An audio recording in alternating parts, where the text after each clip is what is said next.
This question is, my answer may seem a little general or vague, and it's because I really don't have that much information. I don't know why you're having a hard time putting on weight. I don't know, are you male, female? Are you like really, really, really underweight? Or you're healthy but on the slimmer side and wanting to put on more muscle? I don't have a lot of information here, so I'm just going to throw a lot of stuff out there and we'll see what sticks.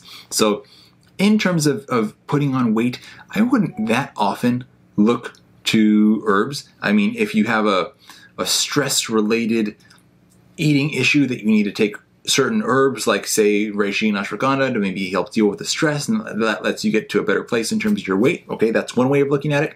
But again, it's a tricky situation. You've got me in here because I have almost zero information.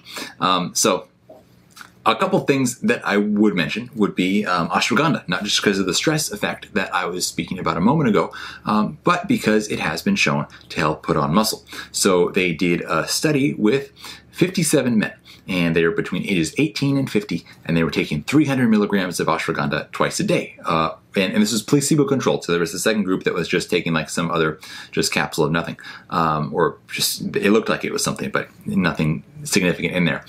So they took this twice a day for 8 weeks, and they were training, and specifically the study was focused on the effects of bench press and leg extension, and they found after the 8 weeks that the group taking ashwagandha had a significantly greater increase in strength and muscle mass in the arms and the chest. So that's very promising, and we do know that ashwagandha has some great hormonal effects as well.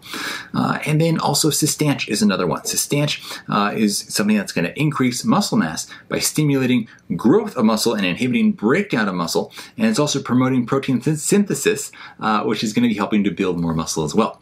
Now, just some generic like lifestyle and diet advice. You want to make sure there's plenty of healthy fats in your diet. Things like grass-fed butter and ghee and egg yolks and walnuts and chia seeds and wild-caught salmon, that you're having clean protein from a variety of different sources, that you're having like good root vegetables and gluten-free grains, not overdoing it on chronic cardio. Chronic cardio is just not your friend in most areas of health, but if you are going to do some cardio, do like high-intensity interval training. Don't do long-distance, steady-state endurance kind of training.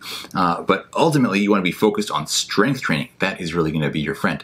And you want to make sure you're getting really good sleep, minimizing stress through any number of ways that we often talk about here. If you need help dealing with stress, send that in the question box, leave it in the comments, and we'll go down that rabbit hole.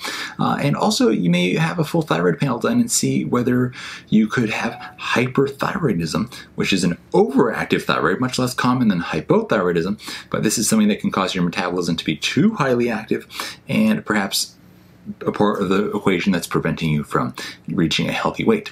So that, I hope, kind of got to be something in there that gets close to an answer of what you're looking for. And just, when sending in questions in the future, if you can add in a little bit more information for me to work with, it really helps.